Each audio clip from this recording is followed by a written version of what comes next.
What happens to Tom Popper is he thinks he has it made. He's on an upward trajectory, and then, of course, something clips him. And what clips him is the death of his father. And when his father goes, he leaves him a little memento, as he has in the past. He always sends him souvenirs from his adventures. And this souvenir is a little bit different. The penguins are insanely beautiful. I mean, that's an incredible creature. You know, there's very, very few animals that strike that chord in people that just immediately make you feel love. You know, it's really difficult to be unhappy around a penguin. You know, they should just send some penguins to Wall Street. You know, just have them mill around down there so people don't jump off buildings and things. But yeah, it's really hard to be unhappy around a penguin. That's why I did this movie in the first place. Penguins are kind of an obsession with me. I really love them, and I don't know what else I would rather work with animal-wise. Angela Lansbury, you know, one of the greats of all time. I mean, it's such an incredible coup to get her to do this movie, and I don't think she had done a film for a while. So she was excited about it, and she was right there. I mean, we're 4 o'clock in the morning, you know, dead on our feet, and Angela's, you know, right there with us doing her thing, and she was great in the movie. So I was really stoked to be able to work with her. The movie is about realizing what love and family is worth. You know?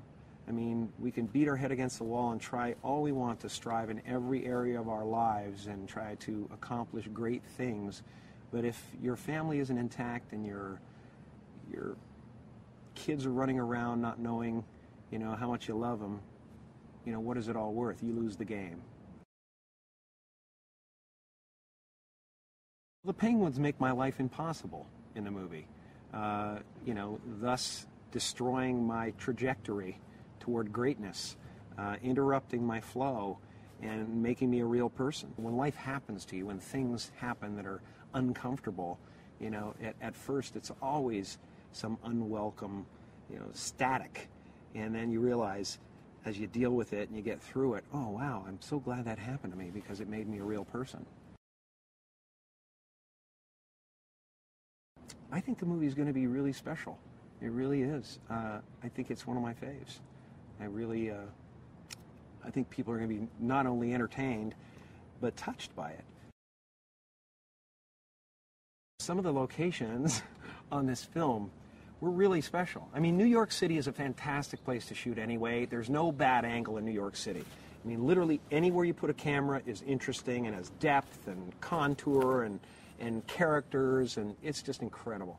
But this was particularly fun because we got to do the Flatiron Building, we went to the Guggenheim, we went to Tavern on the Green, which has memories for me, and it was all these really special, specific New York locations that were just a blast to be around, you know? And I think people are going to love seeing those places and seeing what we do with those places, especially. During the worst winter in New York history, we worked on stages that were 30 degrees so that the penguins would be comfortable. So, in fact, it's so important to keep them comfortable because when they start to do this, like that, it means, you know, turn down the temperature, you know. So humans really don't matter at that point because, you know, you can't hurt a penguin.